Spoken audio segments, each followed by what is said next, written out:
our commitment back to the client, which tends to be not just the building owner or the developer, but the actual tenant as well. You've got ground floor restaurants, retail. These folks get slaughtered when scaffolding goes up. 1 in 20 or 1 in 5 will go out of business, and the average will lose 20% of their revenue when 1 in 5 businesses behind a scaffold will disappear. Yes, that's relying on that foot traffic, and the average will lose 20% of their revenue.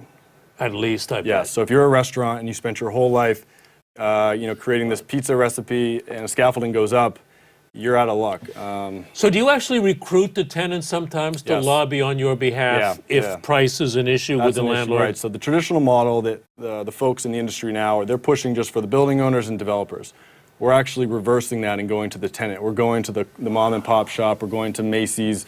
We just did the Marriott Hotel in Times Square. We're going to the tenant who otherwise doesn't have an opportunity to choose. They typically get a call from their landlord and say, hey, the bridge is going up next week, good luck. And they don't know when it's coming down. They have no choice of signage. It just sits there for years in some cases.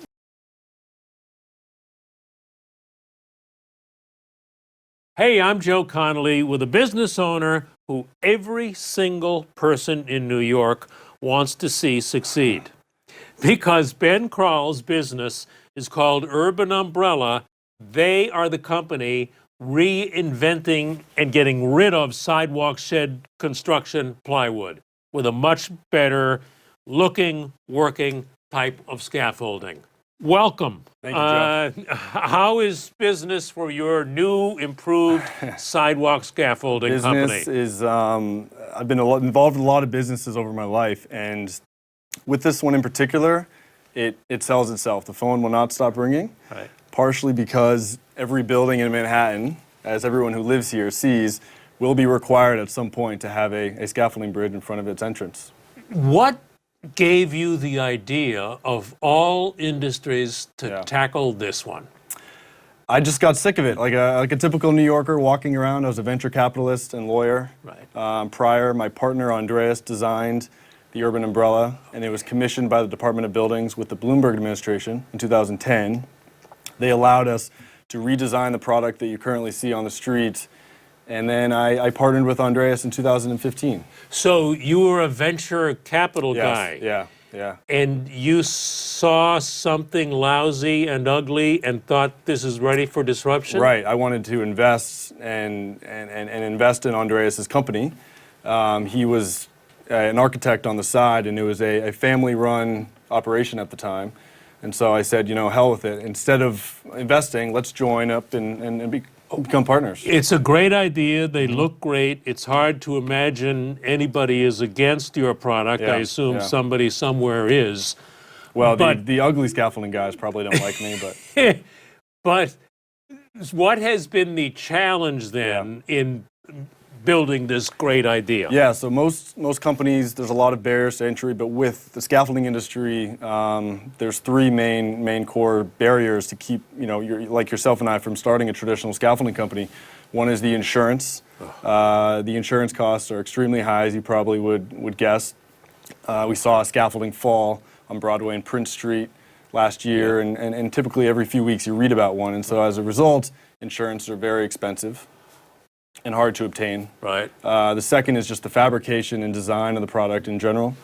The traditional scaffolding that you see as we walk out of the studio today is imported from China and just put up very quickly, and they just kind of set it and forget it. Our product is fabricated, custom in Canada. We have our own factory there and shipped to the United States.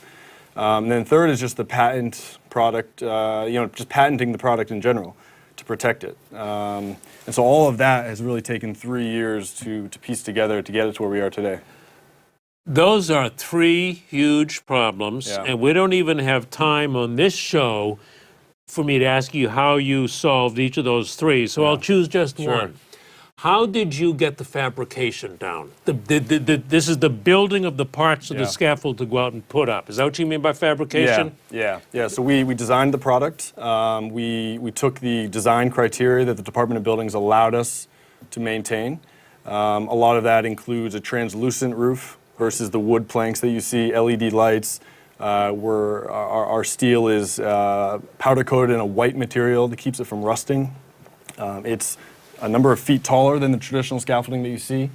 It eliminates the cross bracing. So there's a handful of things that differentiates our product from what's on the street now. And so we took all of those ideas and all the things we hated about traditional scaffolding, and we spent a number of years designing this product and getting it to market. Right, so I didn't think of that. Yeah. You didn't just go out and buy parts and assemble them in a it's new all way. custom You built, yeah. reinvented the whole thing. Yeah, we have a team of engineers, design professionals. We reinvented every piece of the product to make it not only more efficient during installation, but safer for pedestrians. What's your biggest issue now? Capital. You got that down. Capital. It's a very capital-intensive business. Steel is expensive with some of the tariffs that are being imposed on aluminum and steel. So and that's where the venture capital background comes into play, is that we had to raise a lot of capital to get this off the ground. A traditional scaffolding company has hundreds of yards of just steel just lying around. Pipes. Right, exactly. Ours is a heavier product. It's more beautified. So it's more difficult to get that to market, whereas a piece of software relies on downloads or usage rates. So why would a project not use you? Because you can't build them fast enough? We can't build it fast enough. But Is that true? Really? Yes, You can't. Yes, I I can't mean, build it fast you can't enough. meet Yeah. demand. I say no every day. Yeah. Really? Yeah, yeah. And because we're not just based in Manhattan, we're based in Vancouver and Toronto. We're opening up a shop in London. Our product can be shipped anywhere. New York is the largest scaffolding market in the world, but other cities are having this issues as well as buildings are going vertical, and cities are becoming more condensed. Wow. So Do it's you an have a issue lot of everywhere. investors Yes, calling a lot as of- well? You I do do. get back to them, I hope. Of course, yeah. They're all strategic investors that help with the business, real estate owners, developers. That's my sales force that's out there pushing the product. But to answer your question, the reason why people would say no is because it is more expensive than the traditional product that's out there. It would be like if you landed at the airport at JFK and you went to the rental car station, and every single rental car company provided a 1992 blue, Ford as a choice. Right. All of a sudden, Urban Umbrella has the Tesla available. It's going to be more expensive than what's the cannibalized product out there, but it's valuable in the sense that it keeps businesses open. Why is it more expensive, though? Because you're still building up an inventory of scaffolding? Yeah. That it won't be as expensive? I think so. We're in year 2.5, 3 of the business. Oh, wow. Once we get more efficient with our fabrication, installation, the trucks and everything that comes to the business with the insurance, we will bring the price down. But it's just the cost of doing labor in Manhattan. I've got a crew of 11 guys on the street as we speak, and that's expensive. The insurance is only going up. But our commitment back to the client, which tends to be not just the building owner or the developer, but the actual tenant as well. You've got ground floor restaurants, retail. These folks get slaughtered when scaffolding goes up. 1 in 20 or 1 in 5 will go out of business, and the average will lose 20% of their revenue. When 1 in scaffolding- 5 businesses behind a scaffold will disappear. Yes, that's And what relying on else? that foot traffic, and the average will lose 20% of their revenue. At least, I bet. Yes, so if you're a restaurant and you spent your whole life, creating this pizza recipe and scaffolding goes up, you're out of luck. So do you actually recruit the tenants sometimes to Yes. lobby on your behalf if price is an issue with the an issue, landlord? right? So the traditional model that the folks in the industry now, they're pushing just for the building owners and developers.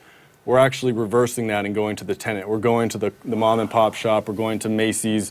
We just did the Marriott Hotel in Times Square. We're going to the tenant who otherwise doesn't have an opportunity to choose. They typically get a call from their landlord and say, hey, the bridge is going up next week, good luck.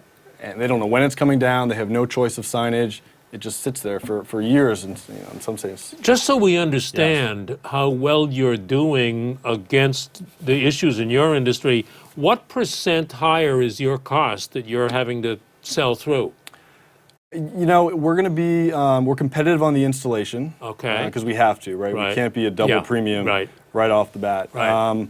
We're between 20 and 30% higher on the rental rate. Not sometimes 50. higher. Not 50. It depends on the client. Right. Every sidewalk is different.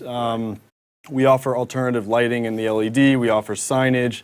We offer different packages that the client can choose from. Right. But we're trying to be competitive with the market. But the market is so low and cannibalized that our prices often jump off the charts.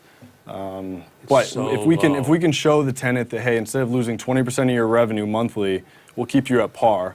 That's very valuable.